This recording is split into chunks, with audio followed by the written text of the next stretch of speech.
And we are live. Good evening, ladies and gentlemen. Welcome to Bigfoot Odyssey's Researchers Report. Got a good show for you tonight. Coming to us all the way from East Texas. He is the guest host for the BDRP and creator of Trinity Paracryptid Research. Active field researcher, Mr. Tex2517. How are you, Tex? Doing good, brother. How you doing, man? Great. Good to have you on. And we were supposed to have Jay Ward on. Hopefully he'll join us here pretty soon. Hopefully he does. If not, we'll just have to forge on without him. But before we get started, just want to remind everyone in the chat to please be respectful. No swearing. You see those blue wrenches in there? Those are moderators. They will time you out and remove you if you're going to be disrespectful. I hope, anyway. We've got some good ones. Okay, we've got some stories to read for you guys tonight. Texas got one to read. I've got two. If we have time for the third one, I'll do it.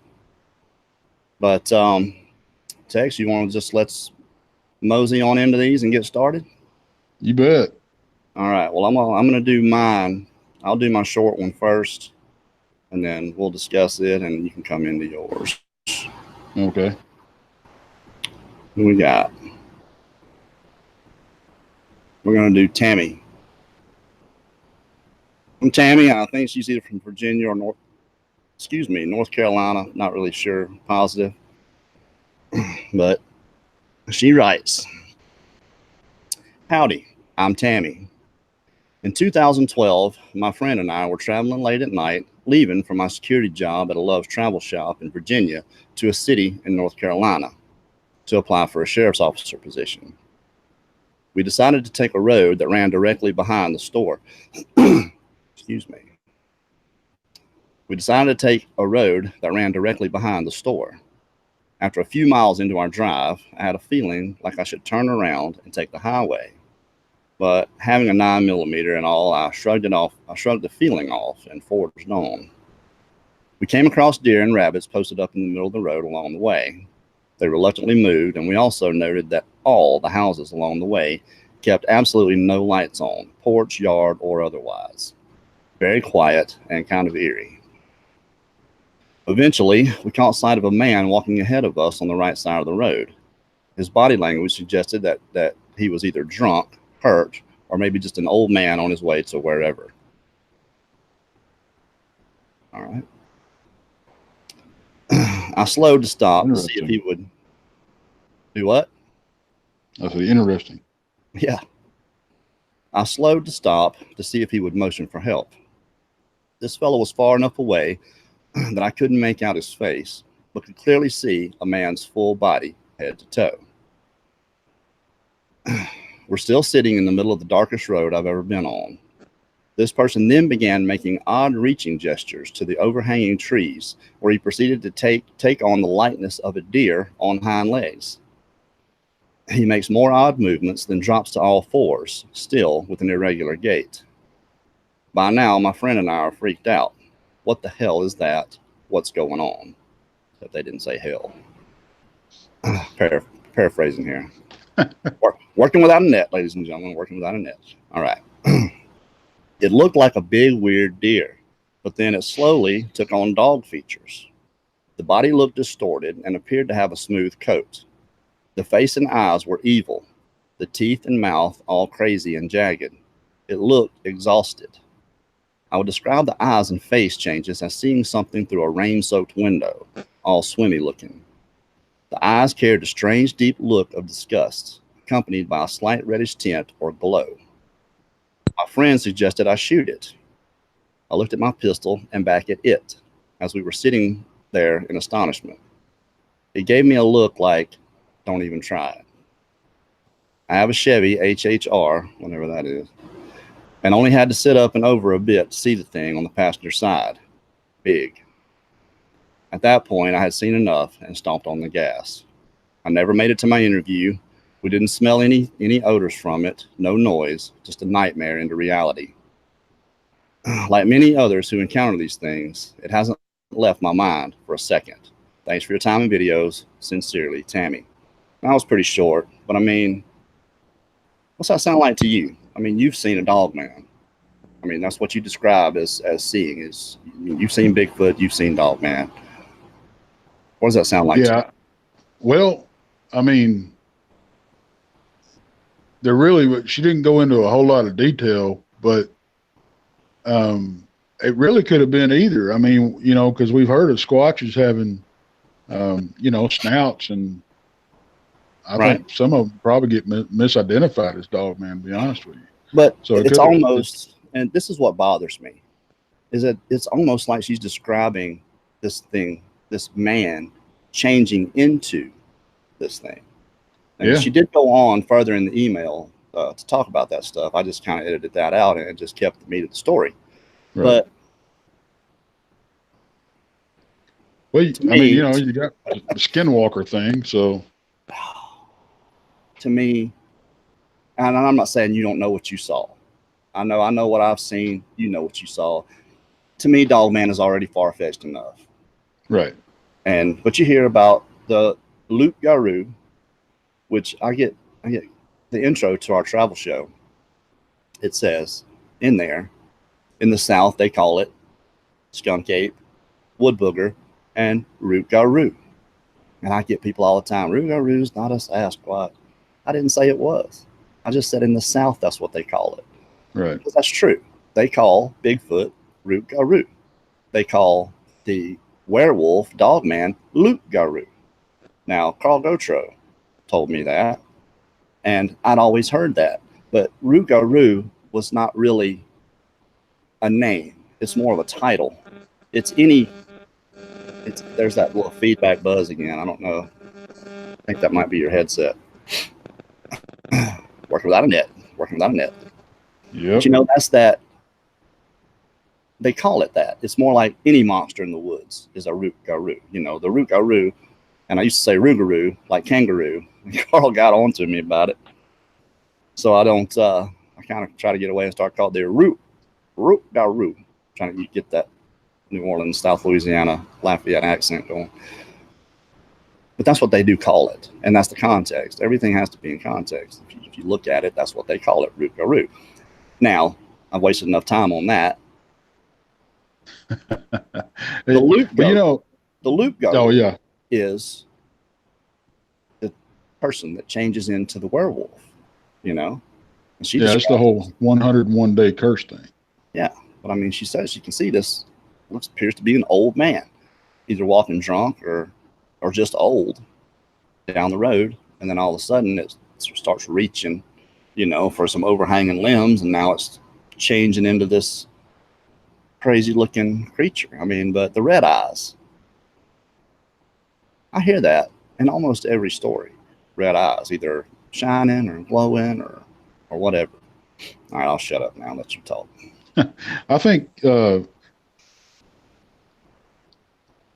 whole red eye and yellow eye, and I've heard red, yellow, amber, you know, almost the entire spectrum. And I think that's just eye shine. It's just you know, the type of light and the different angle that it's hitting it from that gives it whatever color. I don't think they actually glow, you know, I mean, put off their own source of light. But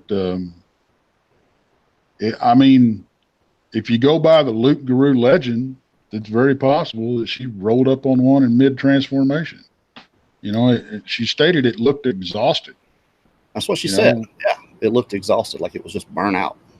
Yeah, so that, to me, that even lends more credit to, you know, credibility to it possibly going through a change, because that's got to be brutal. You know, sure. I mean, if that happens, I mean, you can imagine it being painful. But this thing's walking down a back road in North Carolina or Virginia, and they come up on it, and it changes into this thing, and just scary, man. That scares. That would have to scare it is. I don't. It's kind of scary to think about. Oh, you know, I want to say this to everybody real quick. You know, Wednesdays is a little bit different when we do the narrations. we'll take questions along the way. So if you guys have any questions you want to throw out there at us, just make sure you put them all in caps, because they're easier for me to pick out anyway. And I appreciate it. Thank you. All right, go ahead, Tex. I don't, if and we're talking about this, this narration and this encounter. So, I'm going to go from the standpoint where, well, she saw what she saw, and this is how it happened. So if this is indeed, what occurred, her friend was like, shoot it, shoot it, shoot it. And if you just witnessed a person turn into something, well, you already know you're going to be killing, you already know you possibly killing a person. Sure. I don't blame her for not shooting it at all. Not to mention, there's no telling what the repercussions would have been if she'd done it. Right. But I don't think you can blame her either way, though. Oh, no, not at all. I wouldn't have blamed her at all if she'd have shot it. But, even though it didn't attack them or anything. Not that she didn't give any indication that it was attacking them. It was just there. And she said she couldn't make out any facial features to begin with, but as it starts doing this transformation, apparently. I mean, I don't know. I thought it was interesting and wanted to read it on here. I knew it was going to be a short one, and then we could get through it pretty quick and just do a little bit talking about it. But I mean, it's little things like that, just to let people know, maybe prompt others to send us your stories. We want your stories. If you want us to narrate or read any one of your accounts or encounters, email us at theresearchersreport@gmail.com. If you want to come on the show and tell it yourself, there's several ways you can do it. You can go to our website, bigfootodyssey.us, and fill out our survey. And if you look on our homepage, on our bigfootodyssey.us website, is a cell phone number that you can contact me. So call me anytime. If I don't answer, I'll call you right back. I was just looking at my eyes. I've been having a problem with my eyes for the past week. And Linda said I look tired. I'm not tired. They're just red. They've been so dry. And I know this one here looks pretty red, but I put some Visine. I look like I've been smoking 6 joints and threw a bunch of dirt in my eyes. But I assure you that's not the case. I think you burned them, brother. Probably so. Who knows? But it's kind of annoying. So if I have to stop and put some Visine in, that's a possibility. Working without a net. That's the only thing. I like it that way. Live. Well, we do it live because we like the interactions. And I'm trying to go through the chat here now. Well, you were going to say something. I think I cut you off, Jake. Oh, I was talking about, the repercussions of shooting it or shooting at it, either one. It's not, I'm not talking about just the legal repercussions. It's how would it have reacted? They might not have made it out of that situation to tell the story. Sure. And that has to be a consideration for anybody. When you have a weapon and you want to discharge it at a Bigfoot or whatever, Dogman, something that you are absolutely terrified of in the woods, one of these big creatures people talk about, you got to think about that. Am I going to make it out of here if I do this? So I would definitely make that. I don't leave without mine. I'm going to have my pistol because I would rather have it and not need it. I don't want to be in a position where I'm regretting not having my pistol with me. I've got 39 shots. If that don't kill him, then I'm just going to die. That's all there is to it. So, but that's just how I feel about it. And I would suggest anybody do that. Now, you and I talked about this, Tex, the pros and cons of Bigfoot researching with a gun and without a gun. Now, you research. I don't. I do armchair research. I've been in the field for 3 weeks, and that was it. And now you have more interaction without the gun, correct? Well, that's just it. I've never researched while armed. So I don't really have anything to compare it to unless you go back to, when I was hunting and stuff and carrying a firearm and never ran across these creatures except for that one time when I was 16. Aside from that point, they never showed themselves, but going out unarmed, actually doing research, I've had interactions and they've got very, very close to me. But what do you think about the Omaha tribe's belief that the Dogman has to walk a certain path? What they call a path, I believe they're referring to a certain plane of existence, and where the veil is thinnest, I suppose, you get glimpses of this thing where you can see it. Would that mesh with your experience at all as a possibility? I don't think so. And just going by what I witnessed and what I've dealt with and the reports and encounters that I've heard is, it's more than just glimpses. These things actually interact with people. In fact, the encounter that I'm going to read, is more than just a glimpse, and it's physically, okay. It's there for a long time. So I don't think so, but. Fair enough. Well, you got one to read. Let's get into it. All righty.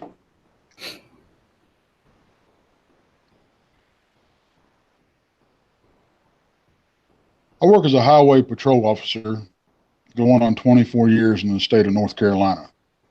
It was almost 5 years ago in 2000. Well, this has been longer than that now. 2011 on a cold November night, right up to the beginning of Thanksgiving holidays. People are traveling, speeding tickets began to rise. People are hurrying to their destinations. There's also gatherings, work socials, and just the lonely and depressed. As an officer, you never know what you're pulling up, what you're pulling over, what the situation, disposition at that time of the year may be. Needless to say, you got your guard up.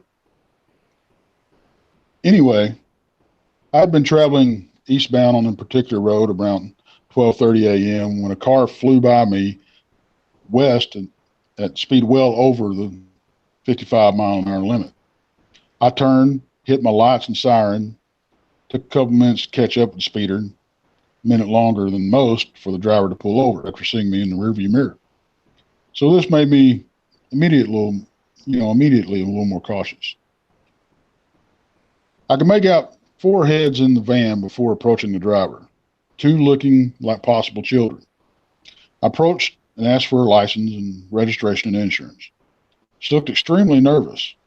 Well, not really nervous. That ain't the right word. It was more than nerves. She was, and the man next to her kept looking behind their vehicle.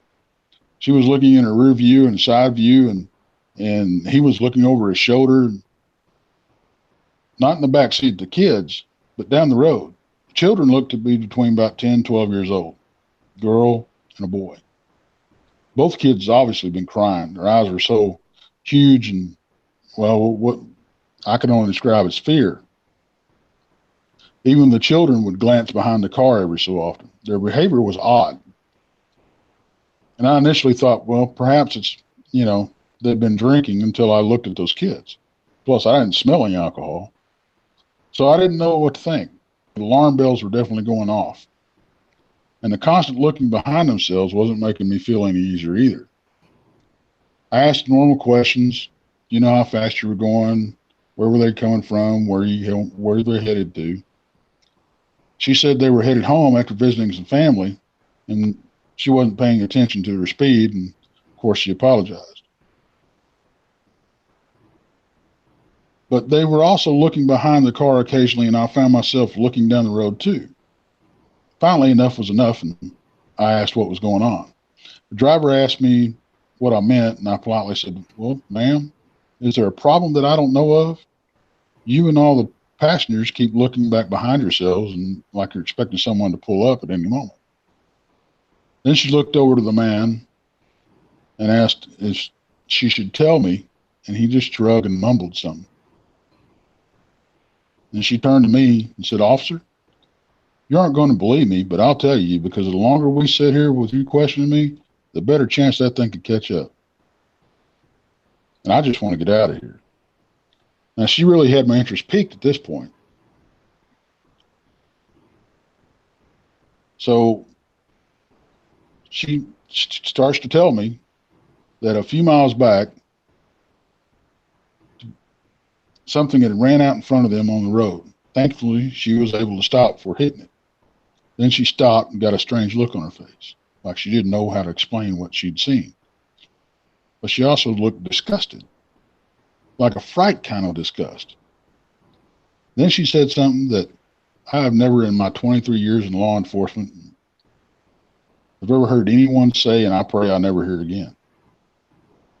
She kind of stuttered, and she said it. The way she said it, this low, soft tremble in her voice, didn't help matters either. She said, "Officer, it was a werewolf." Well, I couldn't believe what I was hearing, so I asked her to repeat what she'd said. She looked me dead in the eyes and said it again. I said it was a werewolf. It was a 7 or 8 foot tall wolf-like creature walking on its hind legs. I moved back a little from her and kind of chuckled and said, "Yeah, sure you did." Now at this point, you know this. I mean, what do you think this guy's thinking at this point? I mean, you got to. Well, he's a cop. I mean, and Right. if you talk to the police officers, most police officers will tell you that the strange and crazy stuff happens on a full moon for some reason. I don't know how true that is, but most of them do say that.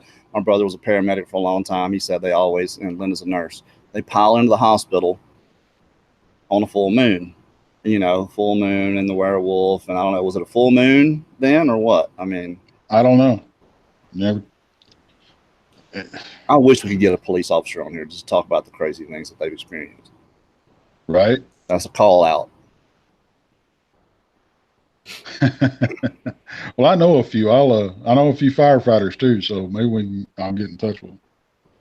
Yeah, you know they've experienced some crazy stuff. Maybe they'll feel like talking about it anyway. You got to get a retired one, it seems like, because you know while they're still in public service, they don't want to. Or maybe we can get them on here and do like you, and they just not show their face and. Okay, so here we go. I could tell she got upset with me, but she went on to say, "I told you wouldn't believe me, but that's what I saw. We all saw it. It even chased us, and that's why I was really speeding." I could say I heard every excuse from the book for speeding and then some. I was still smiling and shaking my head when I looked up at her again and told her to sit tight and I'd be right back. She asked me to please hurry, and I nodded before walking back to my cruiser. And this would be the part where things go from odd to unbelievable. When I looked up at the woman, the man, and the children were all nodding in agreement with every word she'd said. Every one of them nodding with terror-stricken faces. Although I didn't show it, that had unnerved me to my very core. I can't even tell you why. At the time, I think it was just the pure honesty I heard in her voice and the undeniable looks of terror they all wore. I've been a police officer for a long time. I know when somebody's lying. And these people were not lying, in my opinion. Even if the story was unbelievable, I knew something happened to cause that kind of fear. But a werewolf? Come on. Just as I opened the door to my cruiser, I heard something I can't really explain. It was a howl, but not from a dog, coyote, or a wolf. This howl was, I don't know, creepy and deranged. It started out like a low rumble, building to this high-pitched scream. I've never heard anything like it. The worst part is it came from the direction that she just claimed the werewolf was in. I peered into the darkness looking for any type of movement, but I couldn't see a thing. The road had been quiet and empty, and, you know, as I was talking to her. Not too many people. We're out at this in this area late at night, except for, you know, night travelers passing through and heading their destination. I was still trying to see into the darkness, as a car suddenly whizzed by me heading in the direction that the speeder had just come from. The headlights of the car stretched out down the straightaway, lighting up everything in the distance. They slowed just moments too late after passing, as I'm sure they suddenly realized that they had passed a patrolman. I watched this other car for a minute. My eyes caught sight of something shiny and reflective in the distance. In fact, it was two shiny and reflective somethings. It was approaching me to what seemed to be an unbelievable speed for what I first thought it was. I thought it was a person on a bike. On a bicycle, actually. I thought the shiny reflective objects were probably, something on the helmet or something. Now, who in their right mind will be out here, especially in this county, on a bicycle at 1 a.m.? As I watched the two reflective shiny images getting closer, I soon realized that they were the eyes of an animal, a very large animal. The slight details I could make out when the headlights on the car had passed was illuminating the animal's eyes as they drew closer. I could tell that they must have seen it too, because they slowed down again, just as they were about to pass it. I saw the car swerve off to the right and heard some squealing of the tires, and then a quick acceleration as the car sped off, getting further and further away.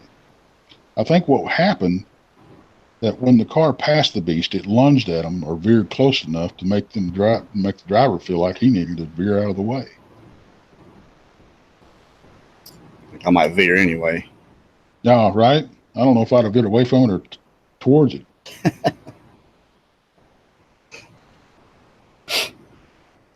So, realizing I had very little time left before whatever it was in those headlights was here, I yelled at the woman, "Go, go, go," waving my arms frantically just to get them out of there.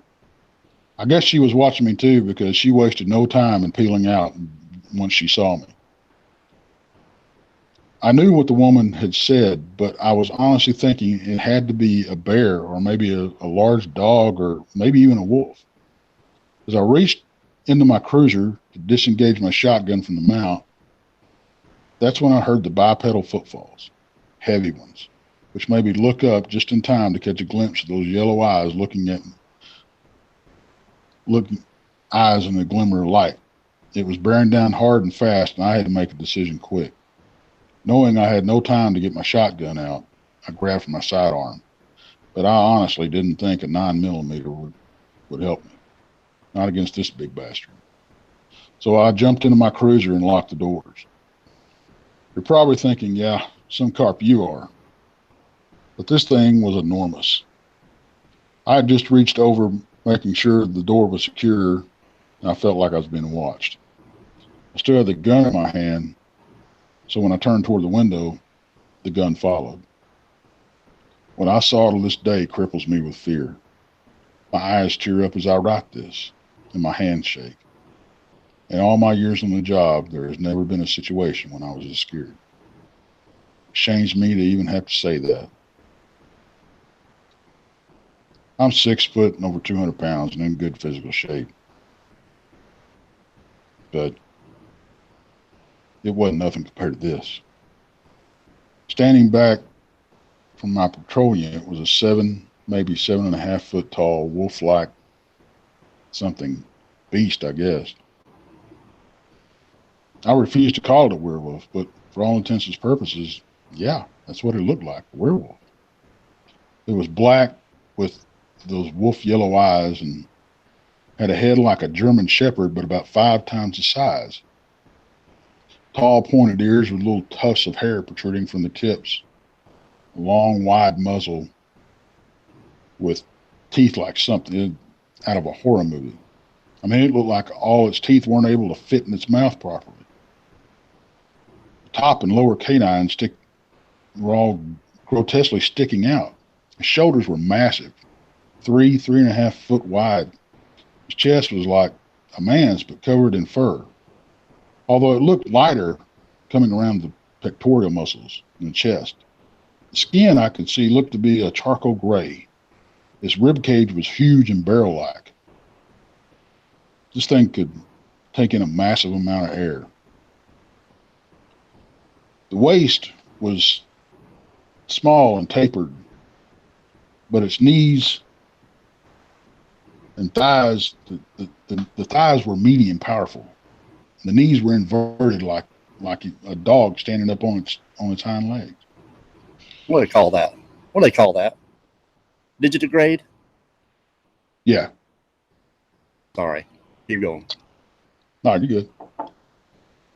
When he turned, there was a hump between his shoulders, like that of like a grizzly bear's got that muscled hump, or even a Bremer bull.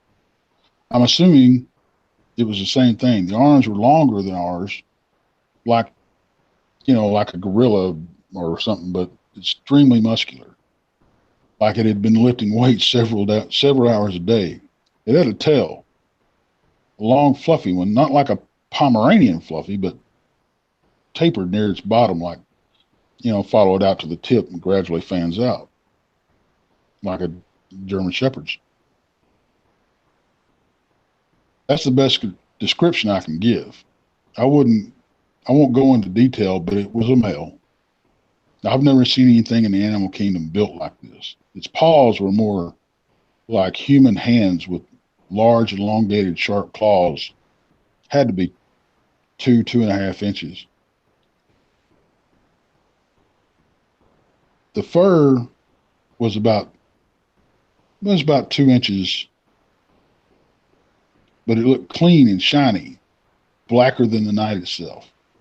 This thing was in extremely good health, in my opinion. It looked fast, agile, and stronger than anything I've ever seen. I most definitely did not want this situation to turn aggressive. I immediately started to pray that it would not attack and would just go away. We eyed one another for maybe a minute or two. Then it turned its nose up and started winding the air like it was searching the currents for a certain scent. Then it turned its attention to the front of my cruiser, walked slowly over, bent forward, smelling the front end. What it smelled in front of my car is beyond me. Then it reached out, almost fondling the push bar. I was too terrified to move. I didn't even realize tears had been streaming down my face until I felt my face getting cold. I was crying out of fear. This thing wasn't acting aggressive at the moment. The more I looked at it, the more I realized it could kill me easily if it wanted to. I can tell you, none of the weapons I had were going to stop this thing. Even if it decided to rip my cruiser apart, it was going to do it. Suddenly, some dispatch chatter came through the radio, and I glanced down there, willing it to be quiet. I was too afraid to move to even turn it down. I glanced back up at the beast. It was looking at me with its head kind of cocked at the side, like, you see a dog do when it's confused. Except the look on this thing wasn't exactly curiosity. It kept its eyes locked on me and started to turn around and go to the other side of the cruiser. My blue lights were still flashing, and it kind of squinted like it hurt its eyes. But as it got right by my passenger door, it once again leaned down and reached out to examine the actual blue lights themselves. Or at least that's what I believe it was doing. Why it did this, I don't know. Suddenly there was another call from dispatch. They were calling out to me. Considering it was occupied and wasn't paying attention to me, I didn't want to miss backup because I wasn't answering. I reluctantly put my sidearm on the console and picked up the radio. I tried to speak as low and quietly as I could without alarming dispatch to my unusual behavior. Watching the wolf-like beast the entire time, ending the radio call, I decided to go ahead and lower the volume on the radio. So just my attention was elsewhere now. When I was done, I looked back up to the window and I jumped because the beast was again peering into the window at me, watching every move. I looked down at my door handle, and Lord in heaven, I tell you the honest truth, this was too impossible to leave, but the thing tried to open the freaking door. It studied the handle for a split second and then pushed at it and then tried to open it. I couldn't help myself as fear got the better of me, and I yelled, "Hey, stop that!" It looked at me and then went straight back to doing what it was doing, trying to open the door. I could hear that little clicking noise of the door handle. Panicking, I suddenly hit the cruiser's horn, but it didn't even seem to phase it. I was thinking, I'm going to have to shoot this thing before it gets tired of trying the door handle and decides to bust the window out.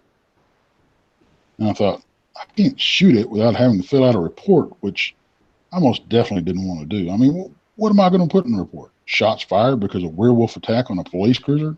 Yeah, right.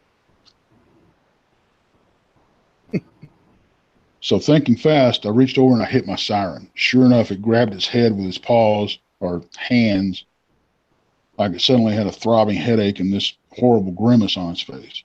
Seeing the effect, I left the siren blaring. The beast looked at me and then at the cruiser, and it wasn't quite sure what or who was making the sound. Suddenly, it let out this just monstrous freaking roar and somehow turned into a howl. I swear it ended up in a whimper. And it spun around and ran off, still on two legs, holding its head. I don't think I took a breath for several minutes.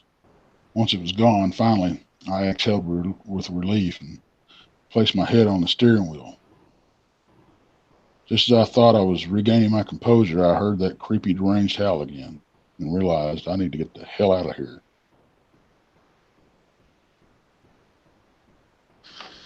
I called in and said I was feeling sick, and I went home. It goes on to explain some other stuff, but that was... Well, is this somebody that you knew? Or I don't know where you got this story from. But I don't know, man. Well, I have a little bit of trouble with it. 2 reasons. 1, he hung around. Why would you sit there while this thing that could reach in and rip your door off, pull you out, you know, Deadpool to you? I agree. You know, why are you just going to sit there? But I mean, this was 2011. Yeah. Yeah. Don't cruisers have cameras right there in the front?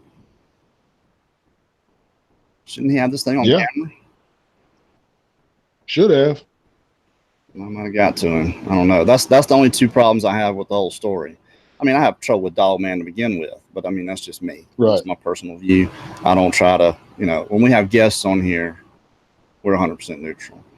But like I said, I can only imagine how scary that is. I don't care who you are or how big you are. You know, 6 foot, 200 pounds. That's not very big as far as I'm concerned, but I mean, it's big enough. Me either, but it's big enough. Yeah. It's big enough to make you feel confident, you know, but, you know, I don't know. The guy being just frozen in fear. 6'4" and 250, and I'm not confident in the woods at all. Period. I'm about 245. I lost 5 pounds. So working out. Oh, you're actually working out now, huh? What do you mean actually? Work out every day.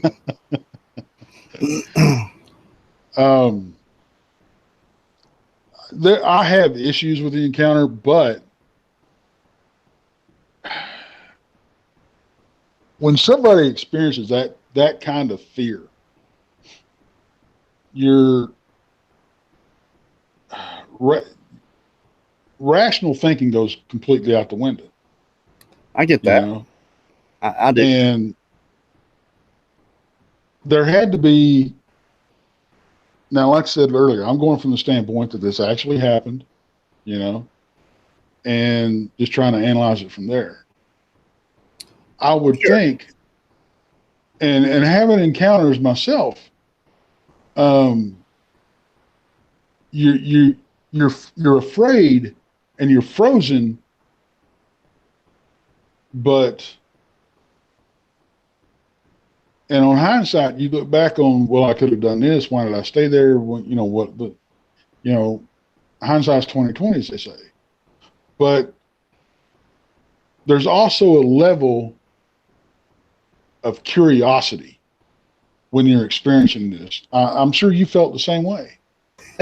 Nope. I was Now think about it. not curiosity, but this is what I'm looking at. Okay, police officers, uh, military soldiers, they're trained for high stress situations. Yep. And I don't know how long he had been a cop at this point, Well, he but said 23 years. okay, then maybe he was complacent. I don't know, but normally they're trained to, expect it when you least expect it. So that's another thing I look at. I say I don't believe the guy.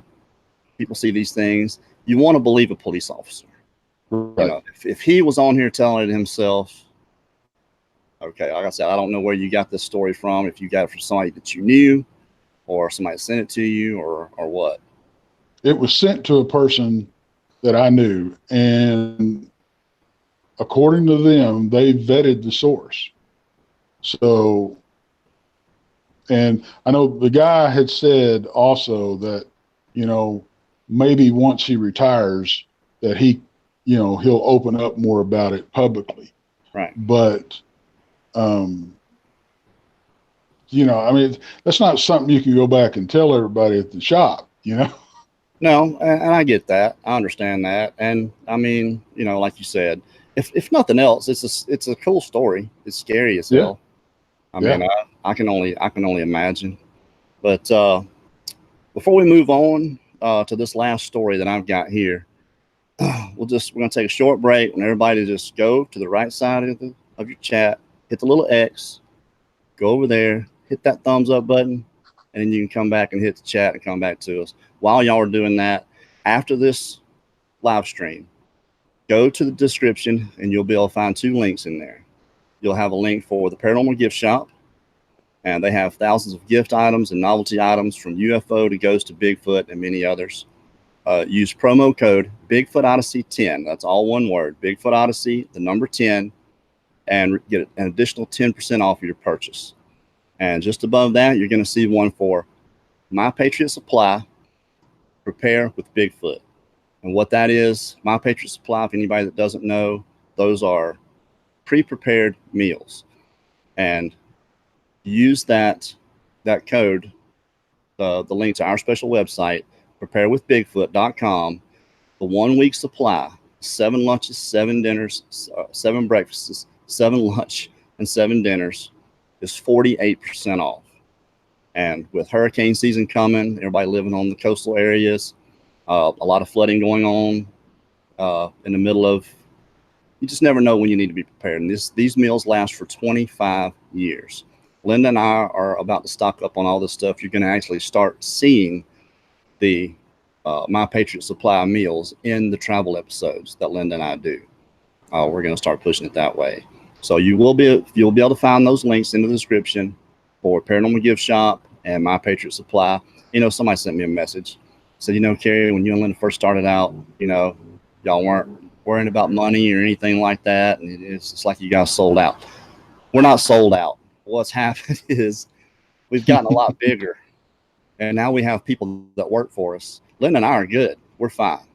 We're not really worried about anything, but I do worry about them because they put in a lot of time. Our producer, Daniela Aiolo, for this show alone, puts in many hours every day, just lining up guests, and whatever else she does. I don't know. All I do is sit here and talk, and then she does most of the work. So just being able to pay them, and you can go and donate. I will say this: anybody that donates through the PayPal, your name will be in the credits for the travel show. Right now, I've got 2 names going in the end of the next episode. And Miss Kathy Baker, she's a sweetheart. She's going to be the very first one. She's a constant donor, and we appreciate everybody. But I prefer somebody getting something for their money. Like the people that put in for the shirts and the hoodies and all that. Everybody that's got an address to me, you've got something on the way. So, and we do appreciate that for sure. But I just wanted to say that real quick and let you guys know what we got coming up this Saturday, 6:00 p.m. on the Researchers Report. Our guest host is going to be Bigfoot Tony, Jason Parsons, and our guest is going to be Thomas Seawood from Vancouver Island. Can't wait for that one. That's going to be a good one. The following Wednesday, Ryan reading with Miss Daniela Aiolo. The Saturday after that, Matt Squatch with Bigfoot Tony. Again, Jason Parsons. The Wednesday after that, which will be the last day before Lynn and I leave to go film episode 10 of the travel show, we've got Christopher Noel interviewing Mr. Ron Moorhead. That's going to be a good show. And then after that, for the next 3 shows, and Daniela's got all that stuff lined up too. D. Doss is going to be sitting in my chair. D. Doss is going to be hosting, and D. Doss, he's the host of the BDRP. If anybody, most of you guys know who he is, I'm positive of that. And we're going to have Carl Gotro is going to be on there. Shane Carpenter is going to be on. Bill and Sheila Tucker is going to be on. So all that stuff lined up, and then I'll be back on the Wednesday following that. But Lynn and I are leaving July the 4th, actually. We're going to be leaving on the 4th, heading to Kentucky to film with Woodbooker Farm, Mr. Rick Wells. We're going to film there for 2 days. We're going to come back through Pigeon Forge and spend a week there with the boys and just try to relax a little bit and enjoy ourselves. And then we'll come home and we'll put that episode out. Episode 10 should be out on July the 14th, maybe the 15th. It just depends on how long it takes me to put it together. Should be a great episode. The way we're going to film and a lot of what we have planned for it, I think everybody's going to enjoy that a lot. It's anybody that knows Rick Wells and Woodbooker Farm and all the interaction and just his story altogether is just it's great. It's just going to be I think it's a great story, and I hope we can do it justice. But that's what we got coming up, and thank you, Daniela, for everything that you do for us. We certainly do appreciate it. But all right, we're going to get back to it, Tex. We got one more story here, and I think we got time for it. This one is from Kathy, and I edited the devil out of it. And I hope she don't get mad at me. I don't think she will. But wasn't a bad story. It's not too long. I think I can get through it here. But here we go.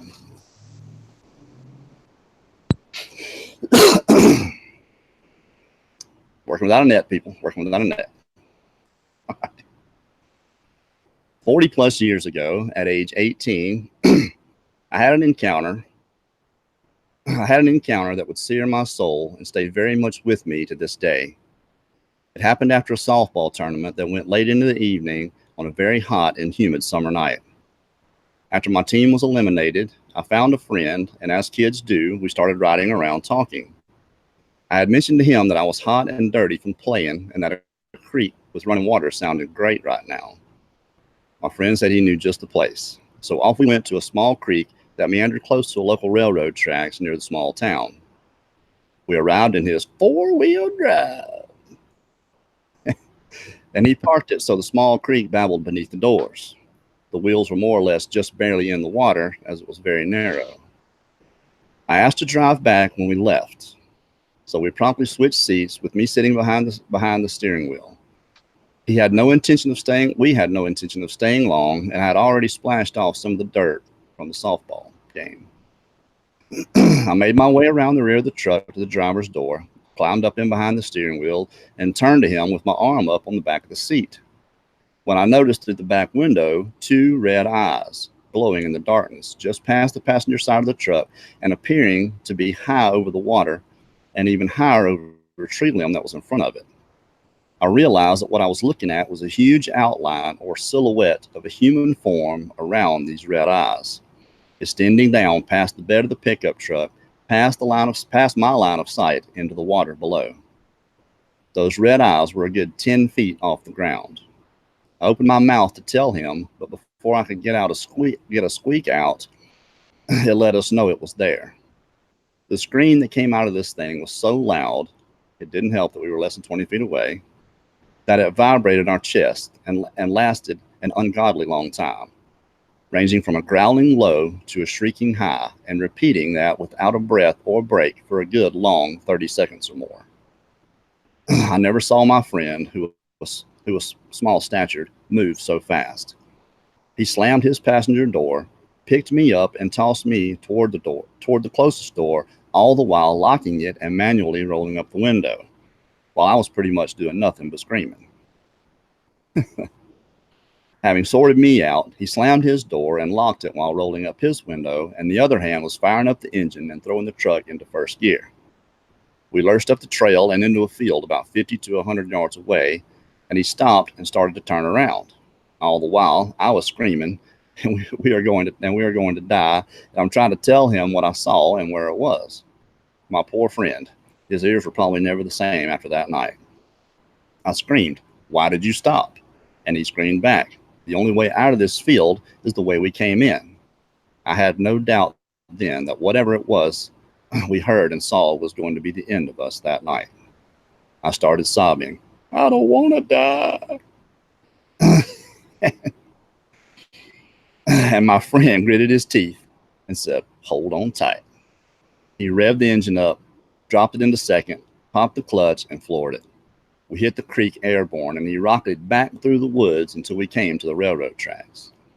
Fortunately, we made it that far in one piece.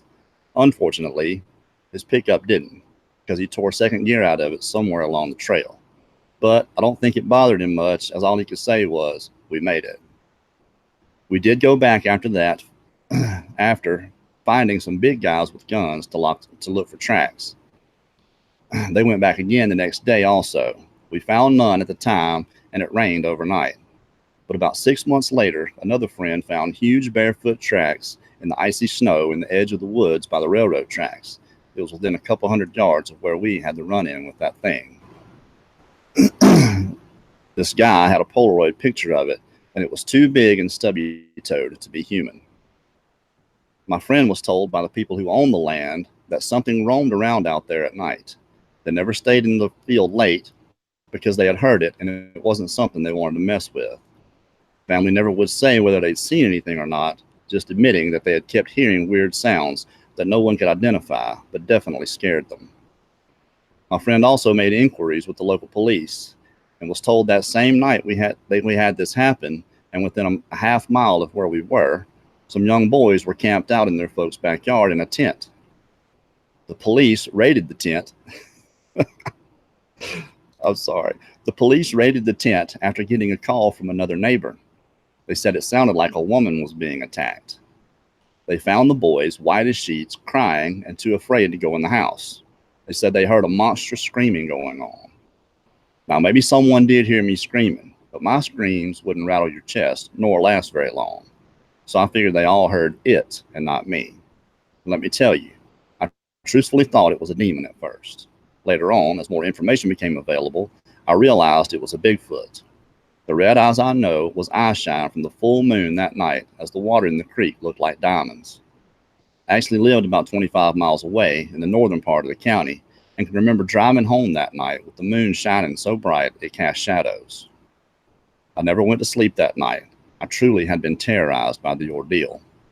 My mother sat up with me. She could see how shaken I was. We were within 1 mile of a fairly developed housing area in a small town this occurred near. The tracks ran through the southern edge of the west side of town. There was a fairly large river that cut on the west side of town in a southeasterly direction, coming within 2 miles of the incident area. The railroad tracks cut across town to a river on the west side and ran parallel to it. Get that? I suffered from severe anxiety as a result of my experience.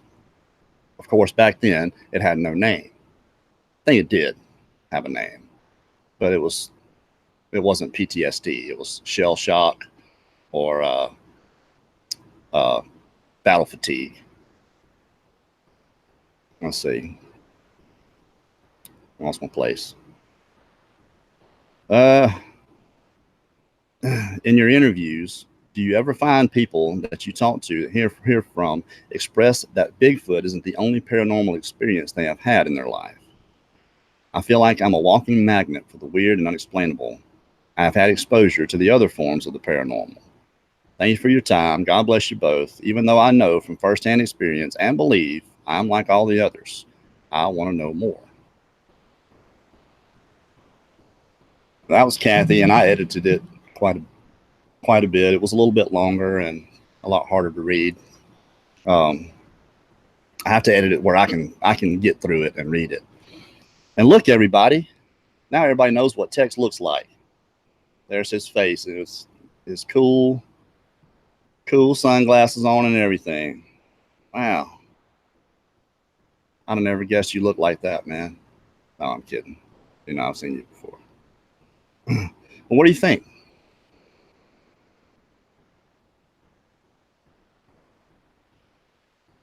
I can't hear you.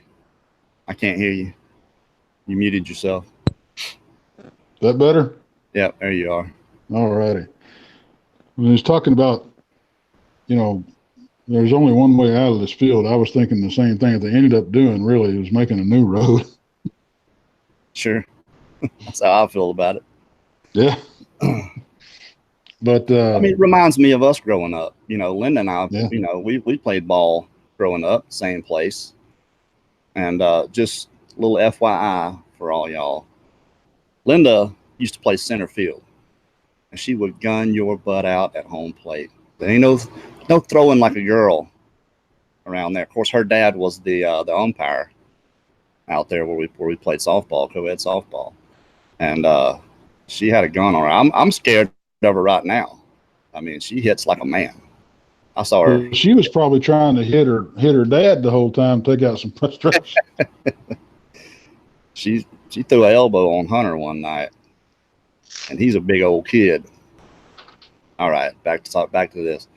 But that's so relatable. You know, we grew up doing the same type of things, you know, ride around in the 4-wheel drive, go down the creek at night. I mean, could you imagine? All of a sudden, she's in the front, she turns around, looks, sees through the back window these two red eyes, and then before she can say anything, the siren, you know, comes alive. Yeah. You know, and the thing about it is the sound is it's incredible. It really is. I mean, when we were out at Brown Springs and we got screamed at twice that one night, it's like nothing. And I've been out in the woods all my life, and I've never heard anything like that. It wasn't a big cat either. I know what they sound like. Yeah, and you know, I talked about this last week.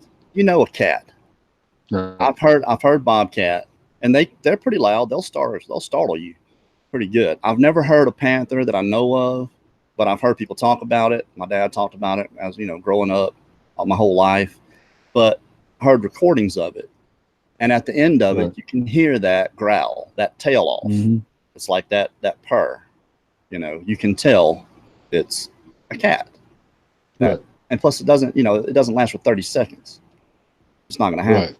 But she sees two red eyes glowing, and I think the red, you know, you remember you used to take the Polaroid pictures back in the day, and you'd have your eyes would be red.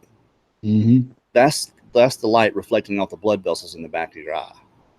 That's what that is. So I'm wondering if that isn't, if that's not what that is, that red or that orange glow, because I do know bucks in the rut, their eyes are orange or reddish, more orange, and I think it's because they've got more blood flow going. You know, their neck swells up, they're full of testosterone. And during the rut, you shine them. You know, a doe's always going to have blue-green eyes or white looking, but bucks will have an orange reddish eye. And I just wonder, you know, you hear people talk about the red eyes. I don't think their eyes are red. I just think that's the light reflecting off the blood vessels. But apparently it was bright enough, and you don't need a light directly at those types of eyes that have that extra rod and cone. Cause that to have them reflect or appear to glow anyway. Well, not to mention you've got the red tail lights going, you know, so.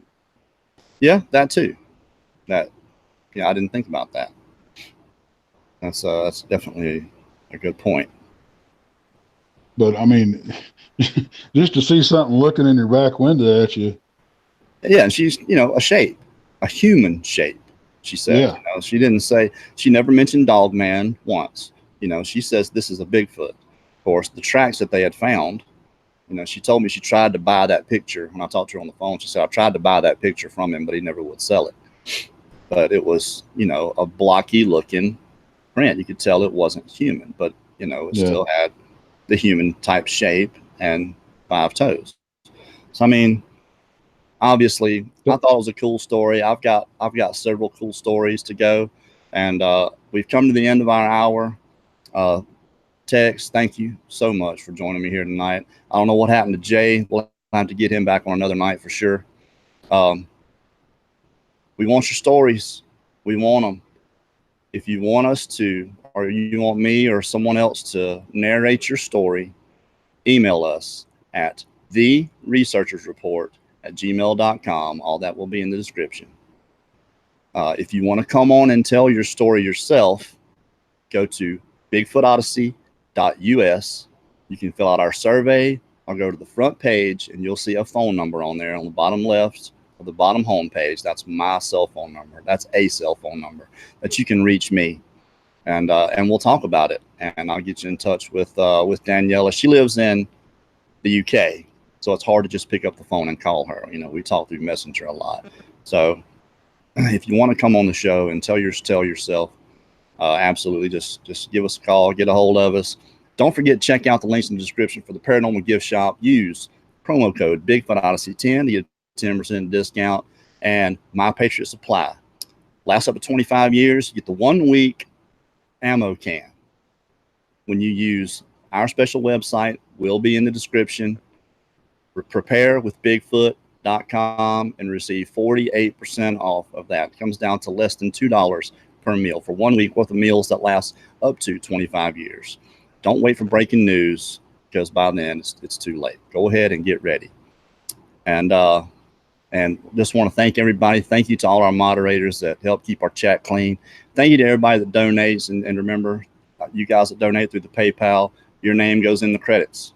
Every single person, your name goes in the credits at the end of our travel shows. And we appreciate all of you very, very much. So thank you, Tex, for coming on here tonight, buddy. I certainly do appreciate it. And I enjoyed it, man. And remind everybody, go to Trinity Paracryptid Research YouTube channel. Go ahead and subscribe there. He's getting everything ready. He's going to start putting out some good content. And you can find Tex on the BDRP Late Show, guest hosting with DDoS, just whenever they feel like coming on there usually. So thanks for coming on, Tex. We'll see you guys Saturday. Bigfoot Tony and Thomas Seawood, 6 o'clock p.m. Y'all have a good night.